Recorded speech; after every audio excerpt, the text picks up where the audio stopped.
You know what else happens that drives me crazy? I could go off on this topic. Let's go up. So we always end the beauty outlaw with champagne. Oh, heck yeah.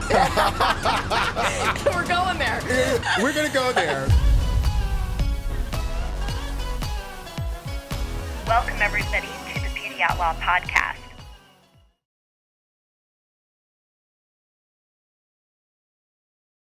Hi, everybody. Welcome to an awesome episode of the Beauty Outlaw. Now, this episode might not be sexy, but it's important.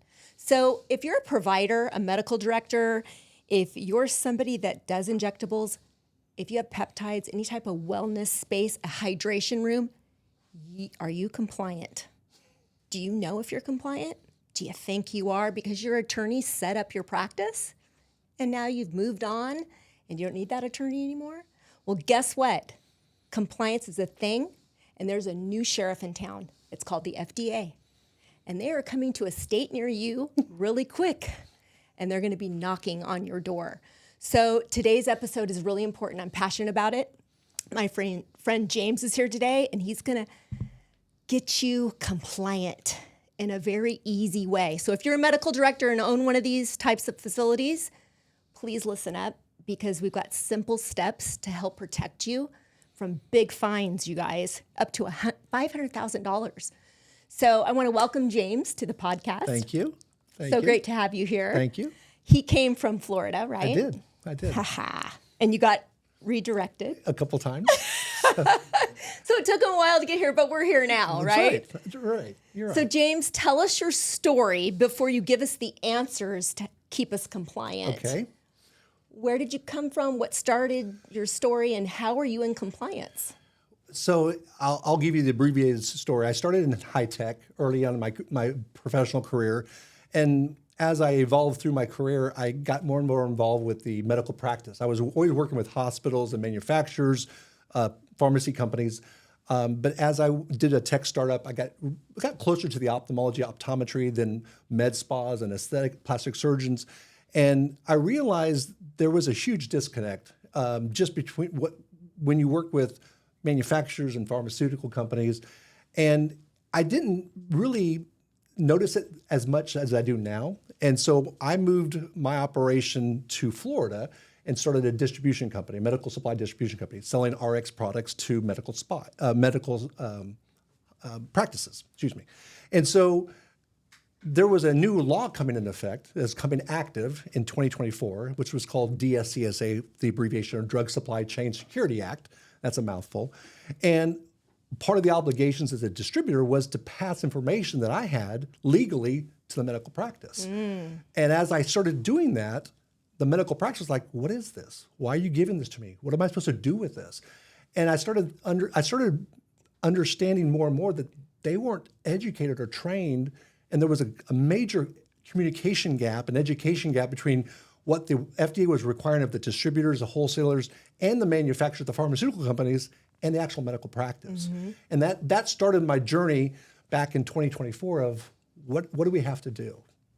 So that's the abbreviated version of where I came now. And so this is 2025. So in 2024, the end of 2024, distributors, part of this law went into effect. And so from that point forward, I knew that there was some grandfathering or some extensions, but at the summer of 25, all the extensions, all the grace period was gone. Okay, meaning as a med spa that carries prescription type medications. Right.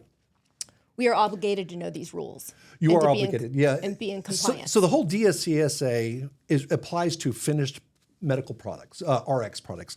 I say RX because some people have a nomenclature. They say prescription, and they don't think prescription is. I don't prescribe. I administer. In the FDA or the government's eyes, prescribing a prescription is both administering and prescribing.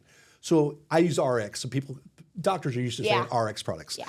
And so that's the term I use a lot. And so, the rules went into effect for medical practices sometime in the summer of last year. Okay. So what is this law? Can you please explain it to us? I will do it in the best possible way. The government wanted to, back in 2009, there was some deaths in the oncology space. from the research I've found. And there was some laws enacted in 2013 that they knew it was going to take 10 years to implement, which is completely automating is one word, but digitizing the entire supply chain. So from the manufacturer, the pharmaceutical company, to the wholesaler, to the distributor, to the medical practice, to the patient, the government wants a complete record. And so the last mile is what I call the medical practices. Where does that drug end up? And some of the laws why it took so long was they were introducing a whole new technology. They were introducing new barcoding system. They added, you got to have the NDIC number, which is the unique identifier of that product, expiration date, lot number, and serial number. Now everything is serialized.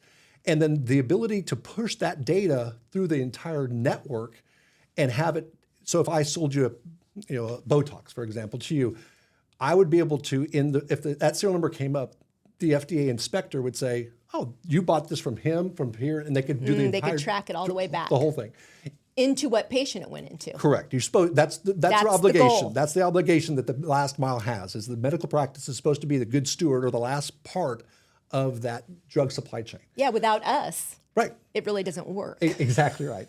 And so what that introduced was a lot of non-compliance. And I think, obviously we all know of some people may cut corners. I would say 99% of every medical practice out there doesn't. Right. But they're trying to catch the ones. It's because it's all about patient safety. And so at the end of the day, it's all about, that's all the government's trying to do is protect the patient. Right. And there's a certain amount of trust that's given to doctors and medical practices. And they believe when they walk through your front door that you're licensed and you have a legitimate product and you've done your due diligence to make sure that's a compliant, legitimate product. And that's that trust. And so the government wanted to make sure that the entire supply chain from beginning to end, cradle to grave, is completely digitized. So they know where everything's going.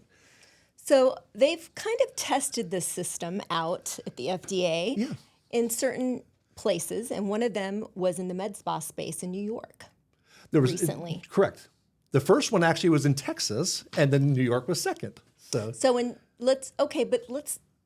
I want to talk about Texas because Texas is interesting, but in New York there was massive amounts. There was. In a short period of time? In the month of January. Wow. This is all happening very fast. One thing people need to understand that it took a little while for the government, the state, and the federal government to get all their, I wouldn't say ducks in a row, but get everything organized. But there's been a concentration of inspections starting in January. So this is all relatively new. When you think about it, we're 6 months into the year. Right. And you think about it, there's probably been about 400 practices inspected nationwide so far. Wow. And so, but New York specifically was a little unique because the state, they have certain states have sharing agreements with the federal government.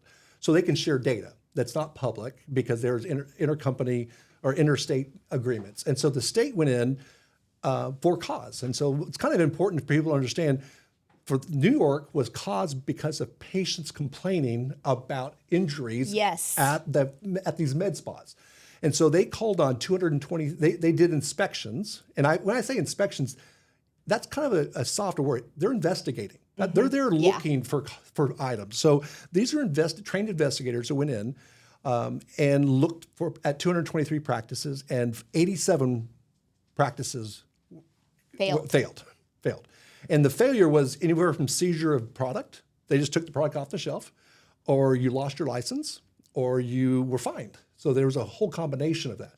And then follow up, shortly after that, they did another 15 practices in New York City, and all 15 failed, and all had fines and lost licenses. So they're looking for specific things, though. But this was caused because of patients complaining. Correct. Like any type of inspection in the world of any licensure, right? Right. It's usually a complaint. It usually is. That drives them in, but it doesn't have to be. It doesn't have to be. Right. And I'm sure that's what happened. It was a few complaints on a few different places, and then 200 and something spas 223, were entered. So it was actually the inspection, that entire initiative was headed up by the state of New York's licensing. So the Division of Licensing took lead on it, but they also brought in Department of Health because there were some sanitary issues of how they were disposing needles. And then there was also another division, which was medical professional education, which is the medical director licensing. So 3 agencies worked together to review everything. Okay. That's why it was so comprehensive. But It was swift too. It was. In a month, that's a lot of It was. It was done in a investigations. couple of weeks. It was all done. What do the fines look like? It varies. I mean, Okay. it really does vary, and that's. I mean, I've had some pleasure of meeting with some FDA people and understand their fining process. And once again, they're looking for intent. Yeah. And intent goes a long way. If you're willing to work with an agency or a federal government, they're more apt to work with you. All right, and not instantly go with fines. But if you're a repeat offender, or if you're blatantly doing things, and they can figure that out. Yeah. Intentionally harming people by buying things overseas or buying things that aren't illegal, that are not legal. Right. And that's happening a lot in this space. And I would say that some people are doing that, Jerry, but they're ignorant. Yeah. I mean, and that's the other part is, ignorance is not a defense. And, No. and there was a case here in California going on right now with some pharmacies that they pled ignorance of the law. And that's like the judge says, no, that's not. You can't do that. That's not a defense. I know, even though we don't know, because it's hard to know everything. This is a very unique time, and I mentioned I'll tell you a little backstory. In the high tech, I went through the .com. I'm old, and so I went through the .com explosion where everyone was trying to buy as much tech as possible, and it was a fever. It was things were happening so fast with the internet and all that. People couldn't catch up. It couldn't keep up. I feel that same sense right now. It's just happening so fast. I mean, we have the whole RX DSCSA, and then you've got peptides, which is a growing, and we work with compliance with practices on the peptide and IV therapy. I mean, there's a lot of rules changing because patients are demanding it, and practices are trying to match the demand, and they just don't know, and it's hard to find. I can tell you, I spend probably 4 hours a day, 7 days a week, just kidding. I have all these alerts coming in every day, and there's always something new that I learn. It's like, it's just constantly. And for owners of a med spa, you don't have time for that. No, you're working, and it's usually, the big hospitals have their big attorneys and their panels of people that constantly look for compliance changes and issues to implement through their administration, and then it trickles down to the provider, right? Yes. It protects them.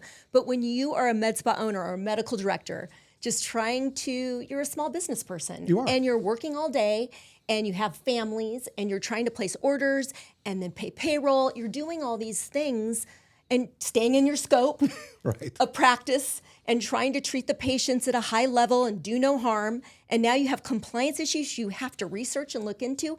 It's exhausting. It is. You have an easy answer or some help. I have some help. You have some help. You don't have easy answers.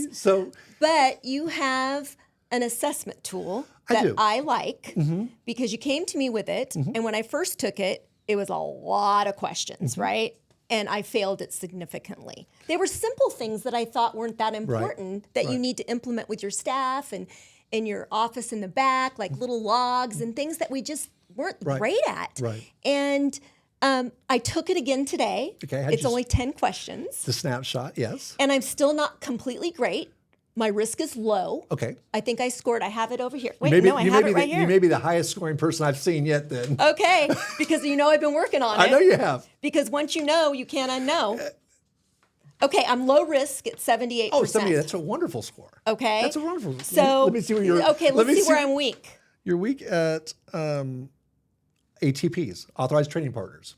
Okay. That's like my staff, right? No, that's actually who you buy from. Who I buy. Oh. So ATPs are authorized trading partners. Okay, I answered that wrong because I'm really good at that. Okay, well there you go. So, but I try. We'll give you a better score. I only order from the right facilities that are legitimate. Okay. And we do track. It's prescription based per patient, and you need to make sure you're tracking that. Yes. Right.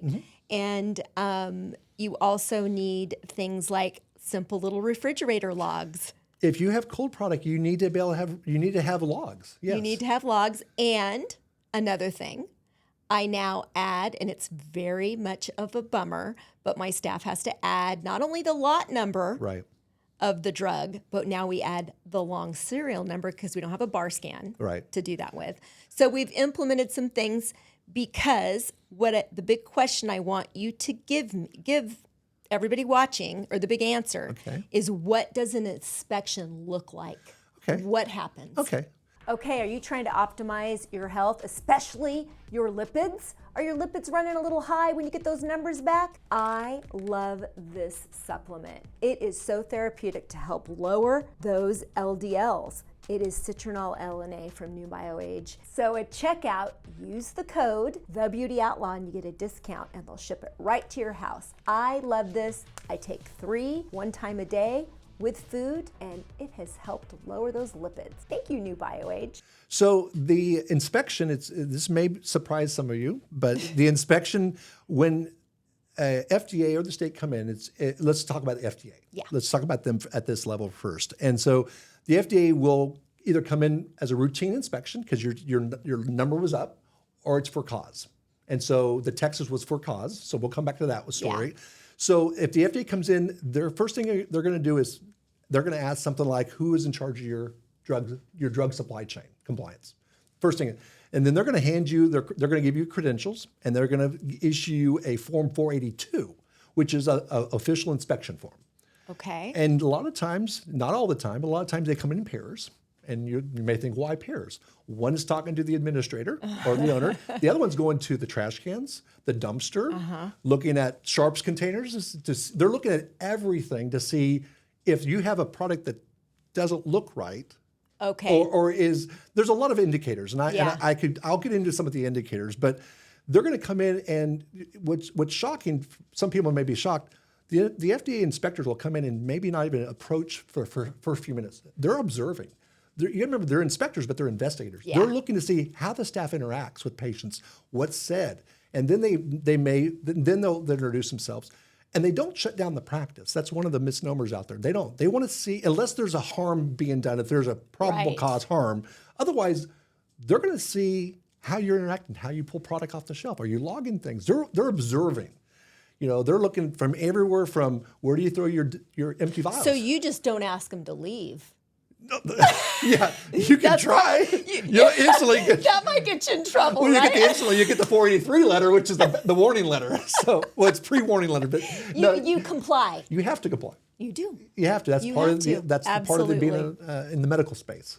So you have to. And so they just go through everything. And so after they do the physical, looking at the drugs, the cold storage, they'll pick up pretty fast if your staff, and they'll ask your staff some questions. And they'll pick up pretty fast if your staff is educated and trained. Yeah. And some of the challenge is the training part. Who's that fall on? Is that the owner? Is that the medical director? And so we'll talk about that in a second. But they're going to look at just how the office staff interacts with the product. The RX products. I mean, is there a quarantine? What do you have? Do you have any products that's expired? Where does that sit? Yes. How do you dispose of that? Do you have a process for that? So they're looking for all those things, and then they're going to say, okay, let me see your administration logs and your purchasing logs. And so they're going to say, okay, you bought, let's say, 50 vials of Botox, whatever, and you administered 60. That's a problem. Mm-hmm. And the problem is, where are those other 10? Did you buy them legally or illegitimately? That's what got some New York practices. Their administration logs didn't match. They had more administration than product on the shelf. Then they could reconcile the product they purchased. Oh, yeah. So where's that coming from? Or is it something that sometimes they need time for because they don't have the proper logs? And so it's possible. Yeah. It's possible. And that's where the grace period may come, may and may not, because the FDA will say, because from what I can tell is you're supposed to produce all these documents while they're in the office. They're not going to say, hey, email that to me tomorrow. That doesn't work that way. They want it real time. And so if you don't have it, but you're working and they don't feel like you're hiding something, they'll give you some grace. But you can easily, if you're ordering from a legitimate source, you can go on your website. Everyone does it different. We'll talk about that. But the reality is, every authorized trading partner, so ATP, it's a term that the government uses, has to provide the medical practice a log of what you've purchased. So they may email it to you. They may have it on your packing slip. Yes. They may give you a portal to log in and access That's what I was talking about. Yeah, so everyone does it differently. Mm-hmm. All those, the bottom line is you're supposed to, at the time you're receiving product, you're supposed to have something to compare against. So you can't receive the product and then 7 days later you get the log. because there's no way to compare and verify Right. what was ordered to what was received. So Gotcha. that's that verification process that's also part of the DSCSA, is that they got to be able to verify. So yeah, if the FDA was here and you could log into your portal and show them that. Show them that I just ordered 20 And- Dysport. oh, they may say, hey, from let's go out the last Galderma, 6 months. And you go on my Yeah. my refrigerator that's got a log because it's temperature controlled now. I mean, it's always been temperature controlled, but now there's actually an official log. Yeah.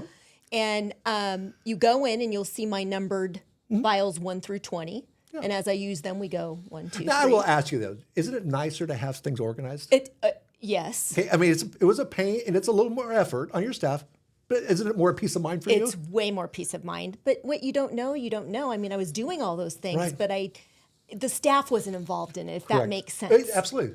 And so having them have my back and understand the importance of it, it takes time, it takes money to train your staff because you got to take the time out of the day. You do. You have to make sure it's important Right. To them as well. But it's not just Botox. No, it's any RX, any RX. RX. And if it's a peptide, it's not DSCSA, but that falls under the 503A and 503B. That's the compound pharmacy rules. It's different rules, still rules involved. And so we can, whenever we want to pivot to there, we can. But yeah, from the DSCSA, there's certain expectations. So the FDA, if they find everything fine, they'll leave and you're good. If they find an issue, they're going to write up what's called a Form 483 letter. Okay. And that Form 483 letter will list all the deficiencies, and they have 10 business days to respond. Is that a warning letter? It's pre-warning. Pre-warning. Pre-warning. Okay, that happens first. First, right? Form Then you 483. get a warning letter. If you don't satisfy the deficiencies in that letter, in that Form 483, they can or will issue a warning letter. Okay. And that just, I mean, escalates it does. It escalates Yeah. it. I mean, the challenge is, are you sharing? There's always questions of why wouldn't they share that information? Is it because they don't want to admit fault, or are they being resistant to helping the government? Are they trying to resolve it? There's a lot of ways. I will tell myself, I've been stopped by a police officer now and then. You can be a jerk at the window, Yeah, and you can right. be nice, and that determines your outlook. Right. And so work with them. I mean, really, at the end of the day, if you're just trying to take care of your patient and it's all about patient safety, you're going to work with the inspectors. Absolutely. And so, yeah, But they're not just, I want everybody that's listening, because most people are doing the right thing, right? They're not intentionally harming Absolutely. patients or ordering things that are illegal Right. that they shouldn't have in their office. But there are a lot of those out there. Let's not misconstrue that. But what they're also looking that we're not doing, Right. I think the practices that are really trying to practice the way they should and legally, it's the nuances that we're not doing Right. that are important that we can be fined on. yes. So there's been a little change, though. There's also a little change that from a behavior. I know that well in the ophthalmology, optometry space, and maybe in the med spa space also. But that is, sometimes if you run out of product and it's an RX product, you may call a neighboring med spa and say, hey, do you have Yes. extra of these on the shelf? I'll buy them from you at cost.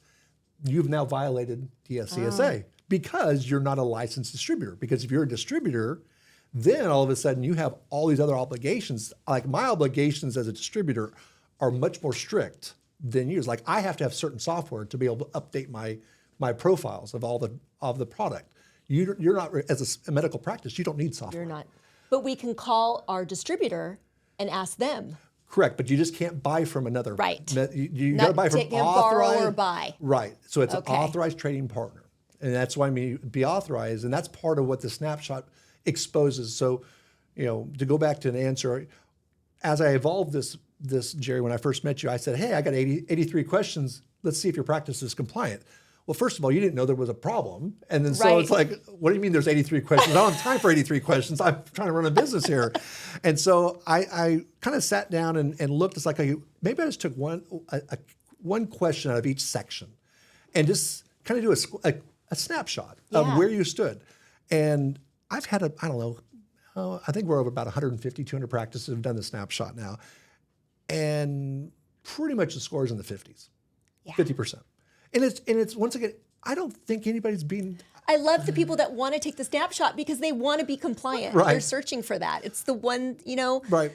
I like this. And what I also like is you can take the snapshot, you get your score, And then you have a couple other options to help us get compliant. Well, absolutely. So then there's a full paid assessment. Yeah. And I priced it really reasonable. It's great. Under $100. Are you kidding me? Under $100. And it goes, $99. it's now because of the peptide. Now, obviously, we break into that. Because they're coming for that now. There's some new rules on that one just came out. And side commercial, they've really caused some confusion. The federal government's really caused some confusion on certain peptides with the way they've relabeled some things in April. It's kind of a mess there. Yeah. So you can take the full assessment, and then you'll get a full report of, there may be 10, maybe 15 questions per section to really dive into, like, who's been trained? Has the medical director trained on how do you recognize a product that's mislabeled or quarantined, if you should quarantine this? If a recall happens, who do you call? Do you have all those processes in place? And then the last part is you can take that information and fix it yourself, like you did. But you were 95% of the way. You were pretty much there. Anyway. I was close. You were pretty close.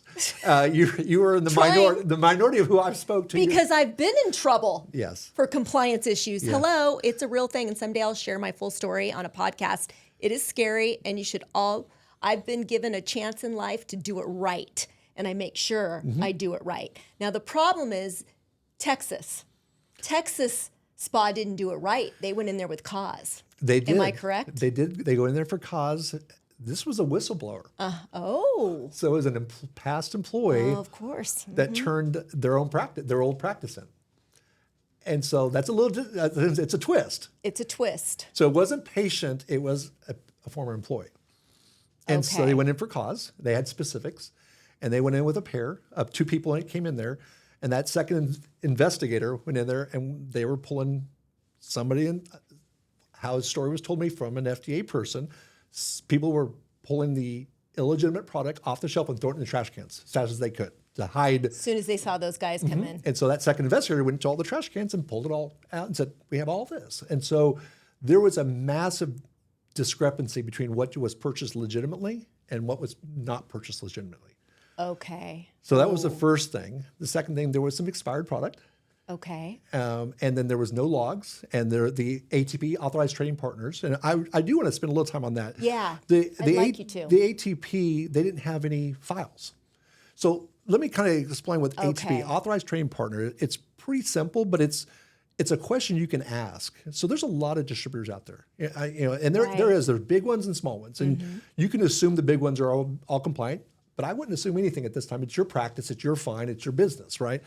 But every distributor has to be licensed in the state that they operate. So wherever the facility is, so there's a license number with an expiration date for that, from like in Florida. And if I shipped it to, I don't know, South Carolina, so let's make that up, I have to have a license in South Carolina too.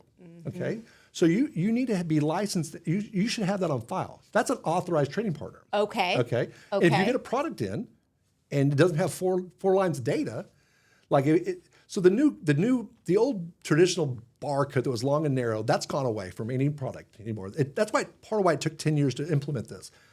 Some product shelf life is 3 years.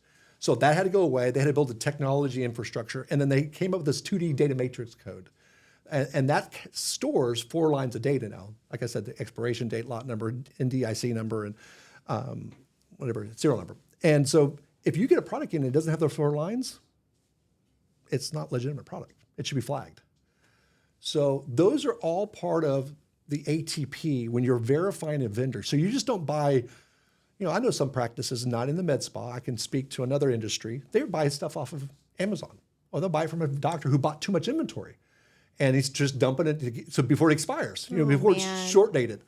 And so there's people out there that are just trying to dump product, and I understand why. I get that. I see how this happens. Yeah, but that's part of what the challenge is, and every industry has its own nuances. And so you have to buy from authorized trading partners who are licensed distributors, which gives you peace of mind. It should. It should. Every practice. There's some work, like you said. You've gone through some work. There's education of your staff. They have to understand the why. The why is, if I don't, then you lose a job because I don't have a business anymore. I mean, it's pretty simple why, but it's more than that. It's all ensuring patient safety. Now, I will tell you one last part is those practices that are taking the step forward, you're kind of being the leader in your sector, in your city or your community, because not everyone's going to do this. I mean, there's so many med spas out there. I can tell you from a business side. Wellness, hydration rooms, peptides. So when you add all that up, I had a new AI tool do a bunch of searching, and it took 2 or 3 days and the new number is like 53,000 classified med spas in the U.S. Okay, wow, that's a lot. That is both integrated and standalone. Like this is your facility is a standalone, but there's like ophthalmologists, optometrists, dermatology all have integrated. They have a med spa within their practice. Oh. So everyone has services because everyone's trying to dip into that peptide world because it's so shiny new object. Shiny new object. It is a shiny new object. One thing which is happening in the peptide space, which, like you said, that's news and that's coming, but people will actually get a pharmacy, even though it's a 503A or a 503B, that cannot ship to the state that you're in. It does not have a license to ship to the state that you're in. And this is how my colleagues are doing this. Right. And they need to do what you just said. Make sure they're an authorized. Well, so it's a little different rules. Okay. Let me tell Here you we a go. little different rules now. So 503, 503As and 503Bs. The Bs. Okay. The difference is, the A is usually a custom prescription for an individual. Compounding. Right. It's they're both. This applies to little compound small pharmacies. Pops usually. Right. But it's also specifically for an individual patient. So a prescription will come in for an individual. They'll compound that prescription drug for an individual. So traditionally, and I wouldn't say 100%, but traditionally, no practice should be buying product and stocking it from a 503A because it's supposed to be. It has to be a 503B, which correct. was new information. It's not a 100% rule. There is some nuances, like all government laws. There's always some nuances. But yes, so 503A, part of your compliance protocol is, who am I buying from? Is it a 503A? Are they currently licensed? Is it a 503B? Now, one thing, so you've got two different organizations there. The other thing people need to understand is there's category 2 product, category 1 product, and then on the other side there's FDA approved. So I will say this, and you may get some notes on this. Just because it's a category 1 doesn't mean it's an FDA approved drug. Okay? Right. So if you say, "Can I have an FDA approved peptide?" There's only like one out there. It's a GLP-1. That's it. And there's a couple of manufacturers. That's it. So everything else falls into category 1 and 2. And the reason I say that in April happened, some of the popular BPC 157, and I mean, we thought we had the go. Right. It was very confusing. It still is. Well, it's not fixed yet. It's not fixed. July, they're supposed to have a meeting. And the meeting's with the 503B pharmaceutical board to decide, because what happened was they were a category 2 product. And then they moved, I think it was 13 or 17 drugs, I can't remember what it was, yes, to be reviewed. Yeah, they took them out of 2, but didn't put them in 1. But it's in a law, it's in a gray area. So that's the problem, is that they don't know where that's going to. So they're waiting for a pharmaceutical review board to figure out hopefully put it in 1. Yes. Hopefully shift some of them into 1. Correct. Which would be great. Yes. Because right now the peptide research. Peptides are rogue. Oh my! It's unsafe, and nobody seems to care. The consumer doesn't care. Well, and that's where I would just caution people. As a business owner, I don't know if I would be risking my business license on something like that. If your patient is hard set on getting their own peptides, then let them on their own. But don't be involved in that if it's a questionable peptide. Right. I've just been through this. Yeah. I've had several clients, BPC 157. God, I would love to be able to, here at our practice, Dr. Walker and I, we would love to be able to facilitate this for our patients, but we had to make the choice that it's not worth it. It's not. And I know friends who are on it, and it's fantastic. They vouch for it wonderfully. And it is fantastic. Let me tell you. And I hope it gets approved quickly. I do too. But yeah, from a compliance perspective, I don't know if I'd be risking my license, my practice, my livelihood on a couple patients who want this product. Right. Just let them find out their own, because it's a huge gray market out there. It huge. is. It is, and they can get it.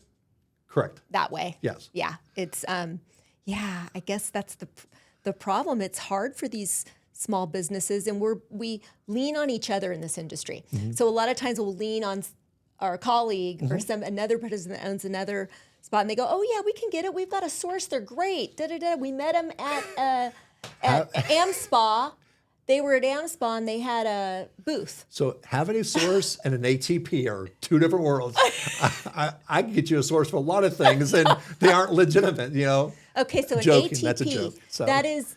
So that's the first start. That's the first. the And first then start. you got to verify what you're receiving. You have to do that. And then you got to. The big things is how are you storing it? How are you identifying your staff trained on how to receive it, quarantine it if there's a problem? How do you recognize counterfeit drugs?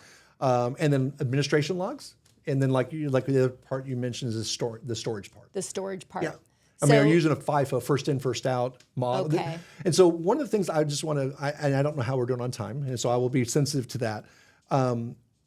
There's a lot of businesses trying to step into this space. When I started Claritas Access, there was nobody talking about medical practices. There were companies out there training distributors and wholesalers and pharmaceutical companies, but nobody in the medical practice. From what I can tell, and from real life, you don't need to buy software. This is a SOP. This is a standard operating procedure. And that's the final product that we produce. If you say I want somebody to come and help us, we can create a SOP custom to your location, and it lays out exactly what you should be doing. And then we have two options of that. I can actually help Zoom train your staff of the why, and everyone's responsible for their part, or you can just implement it yourself. But it's an SOP. It is a complete process of how you handle the drugs. And it includes peptides and IV. If you're doing, because some of the IV bags are DSCSA and some are not. So yes, because it depends on if you're getting them from a 503B. So there's a lot of nuances to the law. So what we try to do is help practices. That's what we're here. So you could go take so the little 10-question survey. Yeah, so if you go to claritasaccess.com, and then on the top right, it says take a free assessment. It's super easy. And we're not going to spam you. It really is a service. And it's a service. I love it because it's really helped me. And then you can buy, if you score low, you can buy the $99 further assessment, which then gives you more information and then more options. Like you could come in and do help train these staff. Right. That's what I want to hear because I don't have time for that. Right. And that's very helpful to a practice. So a couple things I won't correct you, but I can't make you compliant. No. What I can do is give you the tools that should get you through. Like you can't there's no compliant. stamp of guarantee here. That's what we want, though, is the tools. Yeah, that's and what I think meant. and like you said, Jerry, it's hard to find. It's moving so fast. One thing we didn't talk about is the role of the medical director. Yes. And I will just tell you that 10 years ago, the medical director role was 100% different than it is now. The government, state and federal, now look at a med spa not as a cosmetic beauty shop, as 10, 15. It's a healthcare provider. And so the medical director now has a lot more responsibilities. There's 6 notable states that have introduced legislation that's going to change the role of the medical director. And one thing I would probably say is the medical director is in charge of creating a compliance culture.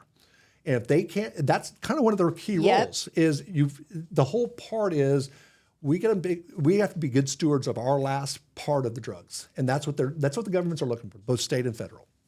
I love that. So if you're a medical director out there, because there's a lot of you, we the 53,000 med spas, most of them have medical directors. They should. And they should, or they're the provider themselves running it. I noticed at your place you have your medical director listed. Yes. Some states don't require that. That's some legislation that's come out. And so good. I already had that checked off. But I don't know, California is different than other states like Ohio or Florida. So every state's addressing it differently. I will just tell you it's an ever evolving. And so part of what we're trying to do at Claritas, if you went through the assessment, you pay a small fee. Every 6 months we'll come out with updates because it's moving. What we started back in November is not complete. It just added probably 25% more data to what I've knew from November last year. It's just changing very quickly. I love it.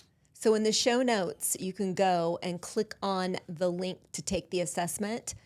I'm calling you to action because you don't want to be stuck like this when 2 guys walk in from the FDA or your state, because they're giving up to the state to take care of this as well, right? Yeah, so quickly is that FDA is working with individual states to sign these data sharing agreements. For those states that have that agreement, the federal government is giving that information, the drug information, to the state and saying, you got more people on the street, just you go.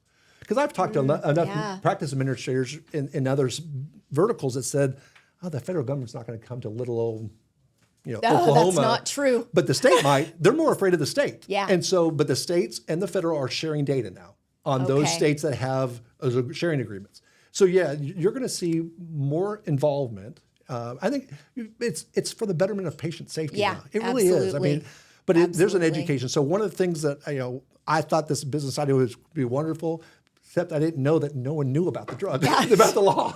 About the law. And so I've spent most of my time educating now. So now you know about it. Yeah. So now you got to do something about it, That's right? exactly right. Because we all are just trying to have good businesses, take care of patients, and stay compliant. Yes. So this is a great way to do that. Having this resource is amazing, James. Yeah. I love it. You've really helped the practice here kind of get us aligned and get us up to speed, although it seems like it's moving so fast. Trying to keep up is tough. So I challenge you to go right now and take this assessment. It'll be the best thing you do for the day, for your life, for your practice, for if you're a medical director and you have multiple practices that you're managing, you don't need the headache. You need peace of mind. Right. And this kind of is an avenue to help you do that. So I want to thank you for being Thank here you so today, much, Sherry. James. I appreciate it. And we're going to lean on you for updates, actually. Absolutely. I'm available. I mean, my website, you can throw a note to me. I mean, I'll do regular updates whenever you're ready for an update. I mean, the biggest thing that's coming is going to be the peptides, probably. The peptides are coming. I mean, The I changes. see the world's condensing to one organization. Right now, there's separate regulations. It's eventually going to end up with one. So, but yes, I would say, yeah, I'm always available. Okay. You know that. Thank you. Thank you. And thank you for joining us on this episode of The Beauty Outlaw. We'll see you next time.